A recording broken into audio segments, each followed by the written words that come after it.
Vishu and I'm back again with another video. In this session, we are going to learn about Kubernetes. Guys, this is my channel Inspiring Minds. Please like and subscribe and share if you love this video. Right. So, what is Kubernetes? Kubernetes is basically a container orchestration engine. Right. What is before going to container orchestration engine, I will give a basic introduction about the containers. Right. As you know, the container tool is the best container tool is containerization engine or container tool is Docker. So why container is used? Container is used to containerize this application. For example,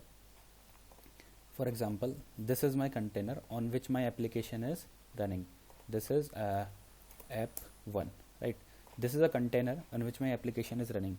For example, if this container dies, what we have to do to make our application up is we need to manually go and make the container start our container again and make our application live. So this is basically a typical scenario, right? We need to do manually all the things, and manually we need to take care of the containers, and container is the only thing on which we cannot be dependent. Like, container can die at any time.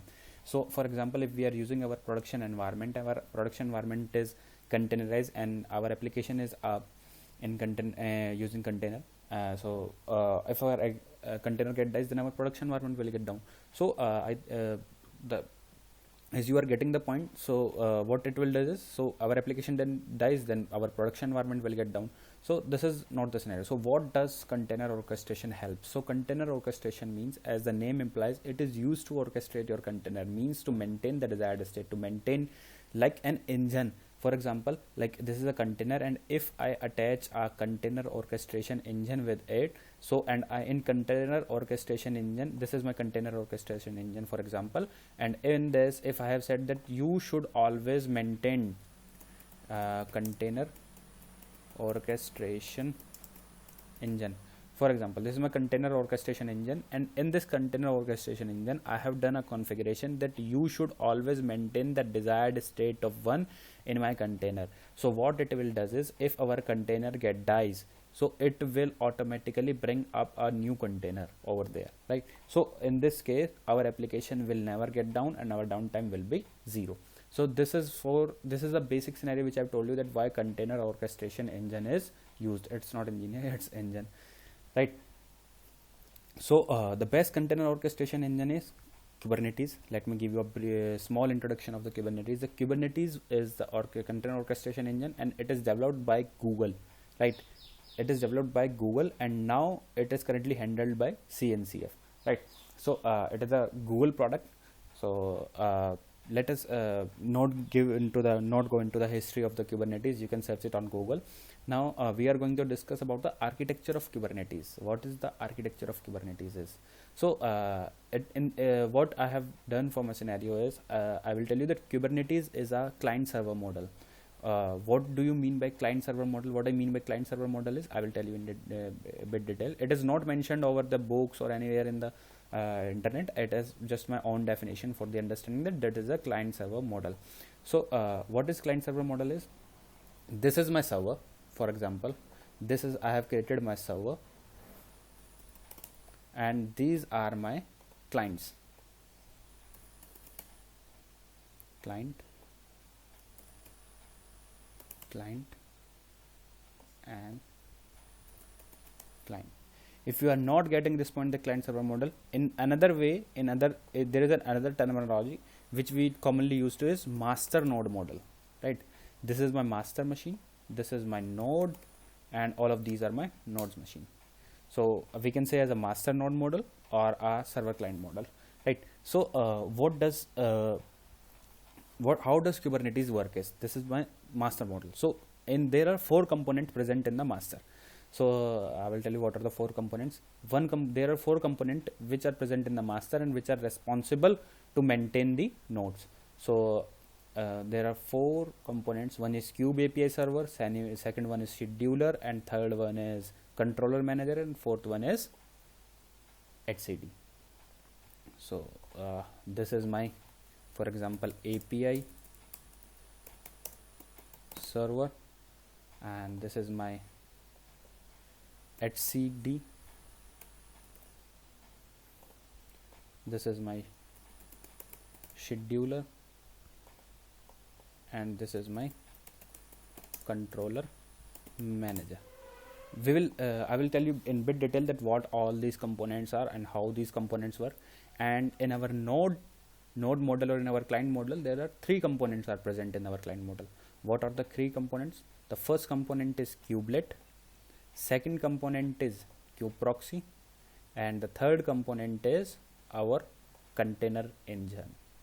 Our container engine is not going to run on master machine. I will tell you before starting, I will tell you one thing, that our application is going to run on this environment, this node environment. Our application is not going to run on master environment or server environment, right? So what are the three components I was telling? The first component present on the node is which is called kubelet.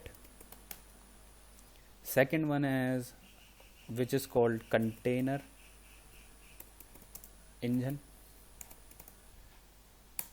and the third one is kubeproxy. These are the components which are present on the each node, not a single node. On each node these components are present. So now we are going to learn as how these components work and how these all architecture, what is this architecture, how Kubernetes work. So before starting, I will tell you that there is a one component which is named as kubelet. The name of one component which is named as kubelet. This is a component, this is a CLI tool. We can say this is a CLI tool or CLI component by use of which we are going to interact with the kube master node. We are not supposed to interact with directly with the nodes. We are going to interact with the master nodes, right? And on master node, we through which we are going to use is we are going to communicate using the kubelet. Kubelet is a command line tool, right?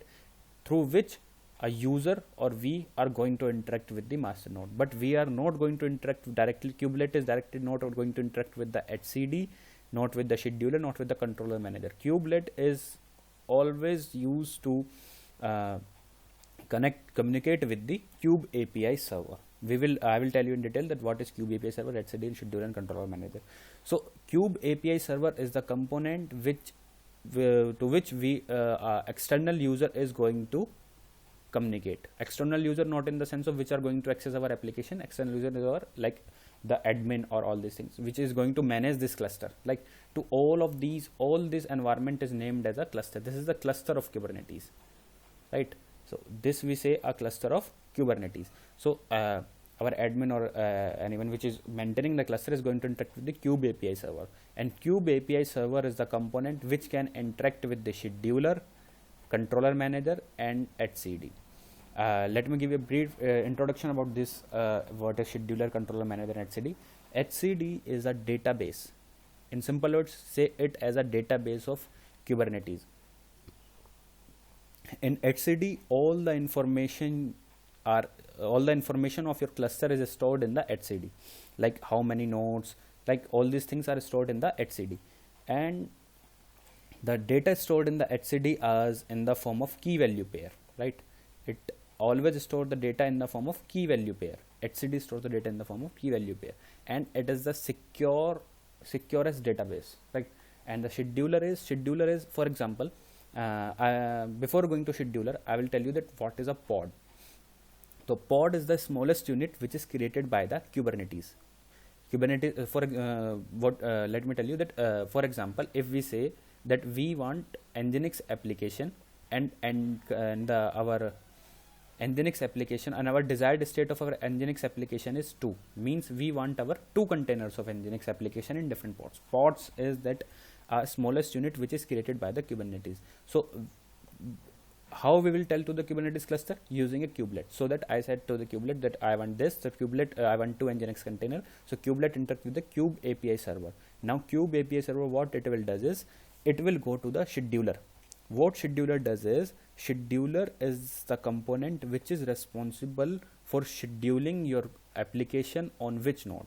On which node our application should be get scheduled is managed by the scheduler. So scheduler will check all the nodes. Okay, it's node 1, node 2, and node 3. Right. Let me give the name of the node so it will be easy for you. This is node 1, node 2, and node 3, right? These are our 3 nodes. So we said that we want to run Nginx application, Nginx web server or Nginx application.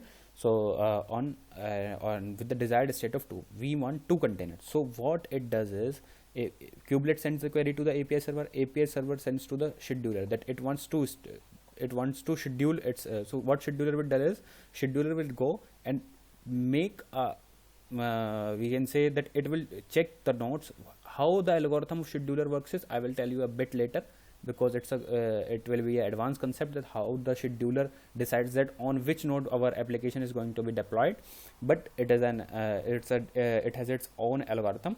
But now you understand the scheduler is the component which is going to decide that on which node our application is going to be scheduled, right? And the controller manager is the component present in the master node of the Kubernetes, which is used to manage the desired state, like to maintain the health of your cluster, right? To maintain the health of a cluster in the sense of like our all the information of cluster is stored in the etcd. So controller manager, what will do is, it will always maintain the desired state, means it will check that all our clusters are, all our nodes are live, all our ports have its own maintained desired state or not. So this all such kind of things is maintained by the controller manager. Etc is the database, scheduler is the scheduling component, and controller manager is used to manage the cluster health and they maintain the desired state of these, right? So and the Kube API server, Kube API server is the only component which is going to interact with the kubelet.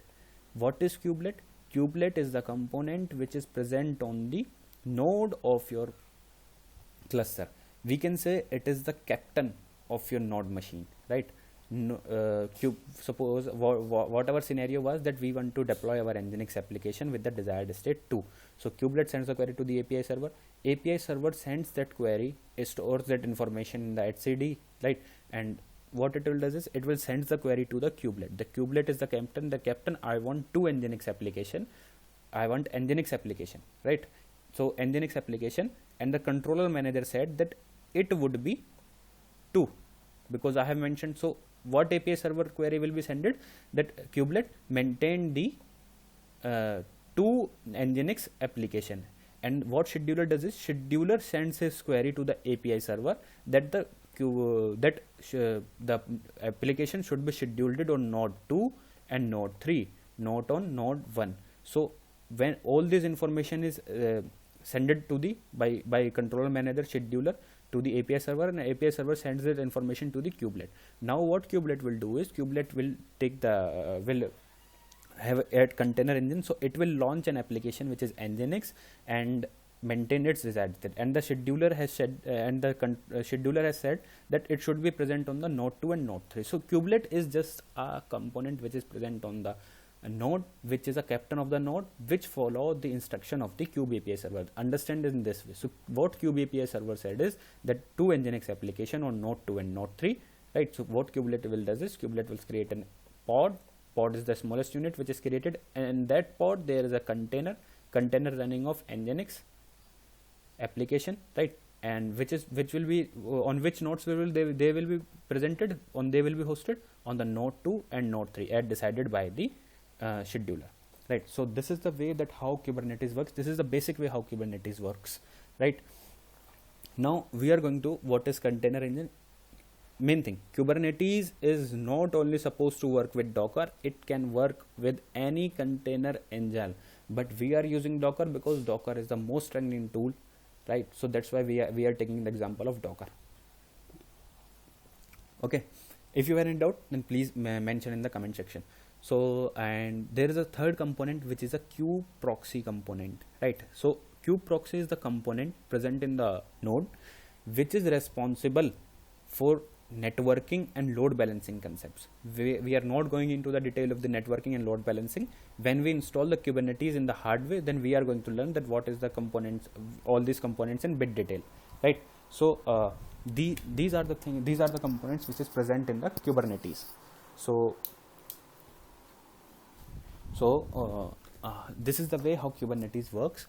And in the next lesson we are going to learn what is pod, the basic introduction of pod, and we are going to launch an application using a Kubernetes, so that you will clear the you get a clarification of this architecture, right? So I will repeat that it is a client server model or a master node model. You can say whatever you want to say for your better understanding. And there are 4 components present on the API server on the master machine, which is API server, etcd, scheduler, and controller manager. And on the node there are 3 components, which is kubelet and a container engine and a kube proxy. Kubelet is the component in the node server which is just like a captain of your node, like this is a captain of your node. And container engine is what engine you want to take, you can take. Mostly we will prefer the Docker, because Docker is a trending container engine. And kube proxy is the component which is used to maintain the networks and load balancing concepts, right? And the kubelet is the command line tool or command line interface, or we can say another component of Kubernetes through which we are going to communicate with the master machine, right? Our application is not going to be hosted on a master machine. Our application is going to be hosted on the nodes, right? I will let me share a tip with you. It is not only the case that your kubelet can only interact with the API server. Your kubelet can interact with the your kubelet can, sorry, it is not the component which is not the component which we are going to use for the CLI. It is not kubelet, sorry, my mistake, it's bad, it's my bad. So it is the kubectl component. Sorry guys, sorry for this. It is the kubectl component. Kubelet is the component present over there. Kubectl is the component which we are going to use, through which we are going to interact with the kube API server. And kubectl is not only supposed to interact with the KPI server. If you want, then you can interact directly with the kubelet also, right? So it doesn't mean that your application is working only when your kubelet will directly work only when kube API server, this API server will send the query to the kubelet. You want, then you can directly work with the kubelet, right? So this is the general architecture of the Kubernetes. We will dive into the deep after having some basics clear. We will clear our basics. So let me discuss something about the pod. So understand the pod, that is the basic smallest unit which is created by the Kubernetes. Kubernetes, like what is pod is in Kubernetes. Our main motive, what our main motive is? Our main motive is to run our application, right? To run our application without downtime, because our application is still running in the container. Suppose this is a pod which is created by the Kubernetes, and in that pod there is a container present. You can host multiple container in a pod or a single container in a pod, it doesn't matter. But the best practice is to host a single container in a pod. Multi-container is a different concept, and they're not supposed to be that there should be multi-container. But there are some scenarios that if you want multi-container scenario will be like that. For example, your application is running in a container application, but your application is dependent on this container, or your application is dependent on another container or another component. So in that case, you can use a multi-container concept. But the best practice is that you, in a pod, there should be only one container, right? Only a one container is there should be in a pod, right? So pod is the smallest unit which is created by the Kubernetes. And one most important thing is the Kubernetes is all its component, or kubelet is not going to interact with your container. It is going to interact with the pods, right? Kubernetes is not going to touch your container, it is going to touch your pods. It will only interact with the pod. It doesn't, it did not do any changes in the container. So this is the typical architecture of the Kubernetes. In next section, what we are going to use is we will create a pod of the Nginx application, and we will learn all these basic components in detail with a practice session. So we are going to launch a Kubernetes cluster, and in that cluster we will launch an Nginx application, and we will see that how Kubernetes maintain the desired state. What we will do is we will launch an application. We will launch an Nginx application or Nginx web server or any other application, Node.js or any application. We will launch it, and we will try to delete the application, right? We will try to delete the application, and we will check how Kubernetes maintain the desired state, right? And there are more and as we will go into the bit details of all of these components, because there is a tip for you guys, that there are, if you search anything on Kubernetes, if you do anything R&D on Kubernetes, then you will get there are 4 components present on the master node, but actually there are 5 components present. Don't be panicked that why there are 5 components are present, because on some of where it is given as, in most probably most of the cases there is only given as that there are 4 components present, but I will tell you that there are 5 components present. We will not going into that much deep dive, but actually there are 5 components present. And the what things which we are going to cover in this session is that how scheduler works, how controller manager works, how HCD works, and what are taints and tolerations, like how scheduler is working, that what is the algorithm the scheduler is using, that it has chosen the node 2 and node 3, not the node 1, or it while scheduling the application it has scheduled our application node 1 and node 2, why not on node 3. All these things which we are going to cover in this session. So if you like this video, please like, subscribe and share my channel, and if you have any queries, please comment it down so that I can help you. Okay, thanks, bye bye.